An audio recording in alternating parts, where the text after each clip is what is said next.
There are three possibilities for headmaster, or headmistress, in Hogwarts Legacy. First up, there's Eupraxia Mole. She was the headmistress of Hogwarts School of Witchcraft and Wizardry in 1876, the year in which she played a significant role in a pretty hilarious situation involving Peeves the Poltergeist.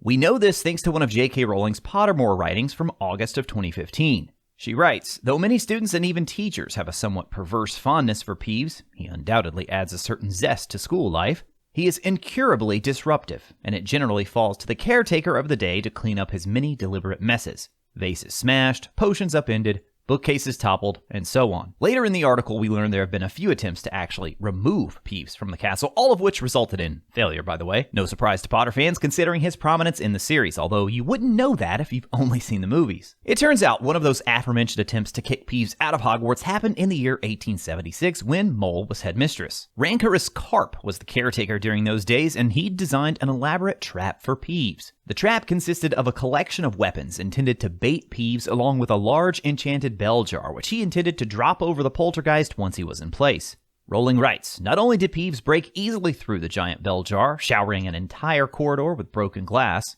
he also escaped the trap armed with several cutlasses, crossbows, a blunderbuss, and a miniature cannon. The castle was evacuated while Peeves amused himself by firing randomly out of the windows and threatening all and sundry with death.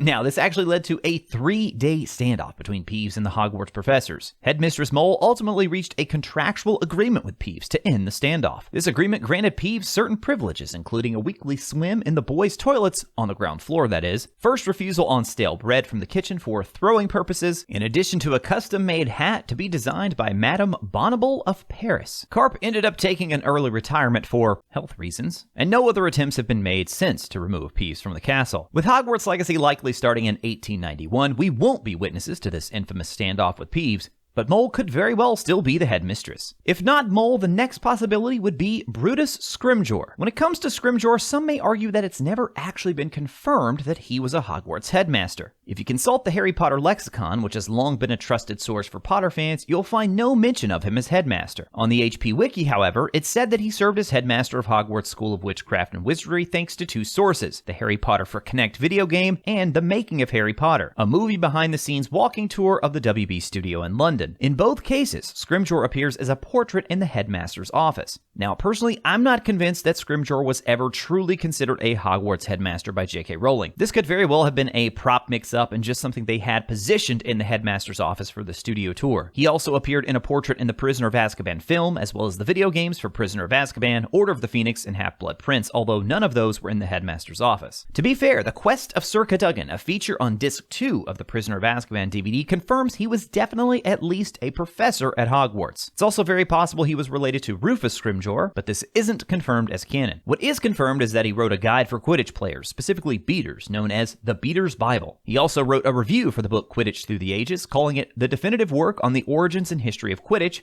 and also adding that he highly recommended it. Our third and final possibility for headmaster is certainly the most recognizable name of the three, and it's none other than Phineas Nigellus Black. Or maybe it's Nigellus? Either way, I know you guys will all let me know in the comments below the correct way to pronounce it. Black, of course, played a fairly important role in the original Harry Potter series. Well, at least his portrait did anyway, often passing important messages to Dumbledore. He had a second portrait in number 12 Grimmauld Place, which he could travel to and from along with his Hogwarts portrait. Often snide and sarcastic, it's no surprise his great-great-grandson Sirius Black would describe him as the least popular headmaster in the history of the school. He did attend Hogwarts as a student and was sorted into Slytherin. Later in his adult life, he would return to Hogwarts, first as a teacher before going on to serve as headmaster. It's believed that he hated his job as a teacher, which he found tedious and thought of his students as self-obsessed. While he didn't bar Muggleborns from attending Hogwarts, he certainly carried his family grudge against Muggleborn wizards, even referring to them as mudbloods in the Harry Potter series. Again, that's through his portrait. Despite his beliefs on the importance of blood purity, Black's portrait did not support the Death Eaters, and he was pleased when Voldemort was defeated. If you're curious about my guess, I think this professor right here is Phineas Black. He bears an uncanny resemblance to Sirius Black. Also, Phineas was born in 1847, which would put him right around the age of 44 in 1891.